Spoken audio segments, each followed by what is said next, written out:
Hello. Now, I am not even sure how I even came upon this, but I come upon an article on the internet when I was searching for, I have no idea what, talking about the social impacts of amputation. And I thought it was quite an interesting topic to cover today. So I'm going to cover it in broad detail, and I'd love to hear your feedback if you're an amputee or if you have actually encountered people with disabilities, specifically amputees, as non-disabled person, and your thoughts on it too. So to begin with, depression is the most common thing associated with amputation, and the amputee is more susceptible to depression in the first 1 to 2 years, much more likely than in subsequent years. There is a lot of social stigma.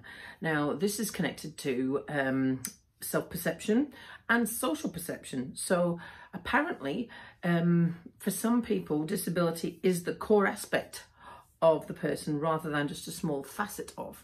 Now, I'll give you an example of that. People that might ignore the disabled person for fear of saying the wrong thing have had that. Individuals without a disability are more likely to treat the disabled person differently than and amputees have reported this also. I think I might have encountered that. Now, for example, disability is the core aspect. So a disabled person is disabled and is nothing else, and is no other entity. Now, for example, the other day, I'm sitting in a social gathering, and the organizer of this gathering wanted me to move because I was too close to where a speaker was going to speak. So that instead of the person addressing me and asking me if I could just move down there, they talked right up the top of my head to my husband, who was standing behind, and said, "Could you move your wife down the room, please?" The wife is down here, hello. She's only lost a leg, not her mind. You know, that's what I mean when I'm talking about people seeing the disability is the only aspect of that person. So if you're a non-disabled person, please consider how you talk to disabled people, because social interaction plays a big part in how amputees recover, how well they recover from surgery. Reactions for amputees from the general public tend to be shock or patronizing. Now, I've also had both of those. The patronizing one is really fucking irritating, excuse my French, and they're the people that really annoy me. Shock, I could understand that. I mean, the lady who made me the t-shirt, "What are you looking at, you two-legged freak?" I went in, told her what was happening on, I went in on Monday, told her what was going to happen to me on Thursday, and could she make a t-shirt? Now, of course she's going to be shocked, and I expected that. But the people that are patronizing of it, yeah, like trying to tell you they know how you feel when they've never had anything amputated, you know, that's really annoying, yes. Older people are likely to become more isolated. Now, that is obvious. I would say that's quite obvious. Now, I thought this was interesting because I was looking at the reactions, and there's two different types of people that would generally that would end up with an amputation, and that is vascular related issues.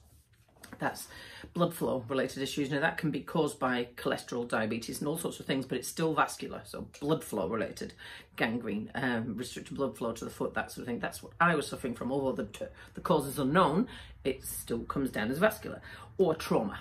So you're in some type of traumatic accident and end up without a limb. Now, the people that have trauma are much more likely to react with a denial type of reaction, and I've also found anger a lot more in those people, anger and denial, and non-acceptance actually, and vascular issues. The research says the reaction is anger. Now, I thought that was interesting because, yeah, I'm angry. I'm angry that it's come to this. I'm angry that nothing could be done for it. But I think that's an appropriate reaction. I'm not sure. What do you think? So anyway, this was interesting. Now, we've been puzzling over people that have lost their legs, that we've seen around, people that have lost their legs higher up, and why they don't use prosthetic and that sort of thing. Now, research says the level of amputation affects the use of prosthetic. So my physio said, and I think I've quoted this, below the knee amputation, using a prosthetic, you require 4 times more energy than your average person with 2 feet to actually just walk. For an above your knee amputation, you require 8 times more energy than a normal person just to walk. So that would mean that it reduces the number of people that are going to be using a prosthetic if you're an above the knee amputee rather than below the knee. And I think that also relates to age and also strength and fitness and all that sort of thing. And because vascular issues tend to be related to the elderly, then you'd lose the strength. So therefore, if you're required to have more energy to use a full length leg prosthetic, then I'm guessing that's why the likelihood is less for people with a full leg. Anyway, this is what the research says. So then I was looking at time. So the idea that a lot of people suffer from depression who've had an amputation, is that time factor in there? Are they more or less likely to suffer with depression earlier on than later? Apparently, time has got no effect at all on the depression, but it does note that older people in general tend to psychologically adjust better than younger people. And I thought that was interesting too, because you might expect it to be the other way around, but yeah, older people are more accepting and adjust better to amputation than younger people. Now, this one's an interesting one, body image. And the idea of mutilation, you know, and somebody's like, you know, mutilated me and chopped this off and all that sort of idea.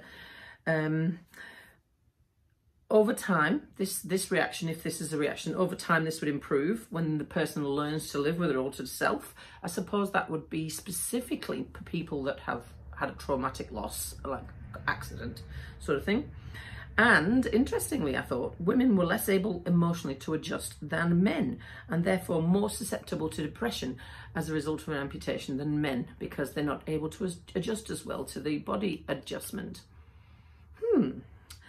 Personality has a big part in it. So those who were socially more active in the first place and more extroverted were less inclined to suffer from depression and had a higher level of perceived control and more likely to seek optimism. Now, I'm sitting in that box. I wouldn't necessarily say I was extroverted, but I do know a lot of people and I put myself out there and I talk to people and I socialise and I don't isolate myself and I'm not a hermit and none of those things. And perhaps that has helped me to come to terms with this. And the first thing I did, and you will remember if you've been watching these, was throw myself back into the community and get used to the fact that I was sitting down here and how people would perceive that. I did that almost straight away so that I could adjust to it. So yeah, time and social support. Now, this is a very big factor. Time and social support were the 2 biggest factors that ensure better adjustment to limb loss. Now, social support, that is support from the community around you, the people that you know, and also the community that you don't know, and their perceived reactions of you. So if you're the type of person that has got an alienation type view of the amputation, then you're more likely to project that onto people in the community and you're more likely to get a negative response than if you're an optimistic type person. I can tell you this happens because I've been wheeling around, wearing the t-shirts, and I've been right out there and open and honest about this from the start, and I've had no problem with people talking to me in social situations when they're approaching me and they don't know me really. The passers-by in the street, that's a different thing, but that will always be different. So yeah, psychological problems are very common post-amputation, and in many research articles that I've found this is the case. Now, this made me wonder, are the correct support systems in place to deal with this worldwide, countrywide? I personally don't think there's enough support systems in place in New Zealand to help amputees post-surgery with the psychological problems that is going to give you. Now, there's a lot of research to say this is the case. It's not just one person's nuts and the other one is not. There is a lot of connection with psychological trauma and issues and depression and limb loss. They go together. So does the health system support people properly post-surgery for that? I would say no. What is your experience in your country? I'd love to hear from you. Also, improved social interaction seems to go hand in hand with improved function. I would definitely say that, because if you're the sort of person that is quite internalized and do not go out and do not do things, project things, go and do, and are not a go and go get a type of person, you're going to struggle for longer, and it's going to take you longer to recover, I would say, emotionally as well as physically. So I would agree with that one.